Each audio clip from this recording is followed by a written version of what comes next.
آج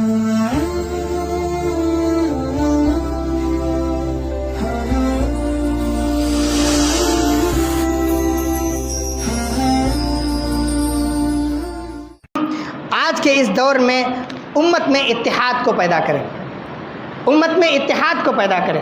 ہم آپس میں الگ الگ ہیں، ہم آپس میں کوئی دیوبندی ہے، کوئی بریلوی ہے، کوئی اہل حدیث ہے، کوئی جماعت اسلامی سے تعلق رکھتا ہے، کوئی قاسمی ہے، کوئی ندوی ہے، کوئی فلاں ہے، کوئی فلاں ہے۔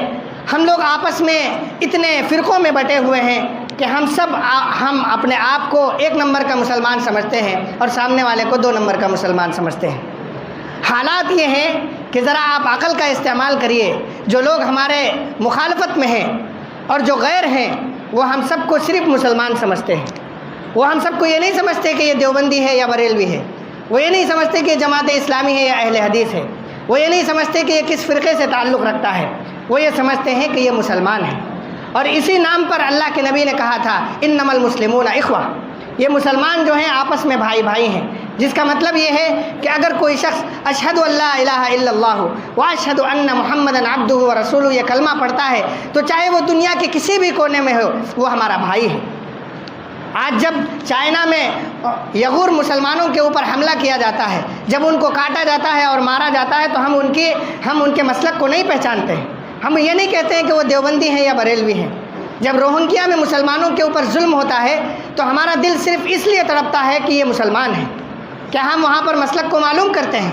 جب فلسطین میں ہمارے بھائیوں کے ساتھ ظلم ہوتا ہے اور ہمیشہ سے ہوتا آ رہا ہے اور آج بھی ہو رہا ہے تو کیا ہم ان کے مسلک کو معلوم کرتے ہیں؟ کبھی بھی ہم ان کے مسلک کو نہیں معلوم کرتے ہیں۔ لیکن جب ہمارے گھروں کی بات آتی ہے، محلے کی بات آتی ہے، علاقے کی بات آتی ہے تو اس موقع پر ہم مسلکوں میں بڑھ جاتے ہیں، ہم فرقوں میں بڑھ جاتے ہیں۔ آج وقت کا تقاضا یہ ہے کہ ہم اپنے مسلک پر عمل کرتے ہوئے، میں اس موقع پر مسلک کی بات نہیں کرتا، سب لوگ اپنے مسلک پر عمل کرو، اپنے اپنے مسلک کے مطابق چلو، وہ ایک الگ چیز ہے، وہ ایک الگ وشے ہے، ہمیں اس پہ بات نہیں کرنا ہے۔ اپنے مسلک پر رہتے ہوئے کامن ایشوز میں ہم ایک ہو سکتے ہیں۔ وقت بہت کم ہے، 2 منٹ کا وقت لوں گا۔ کامن ایشوز میں ہم بات کر سکتے ہیں کہ جو ہمارے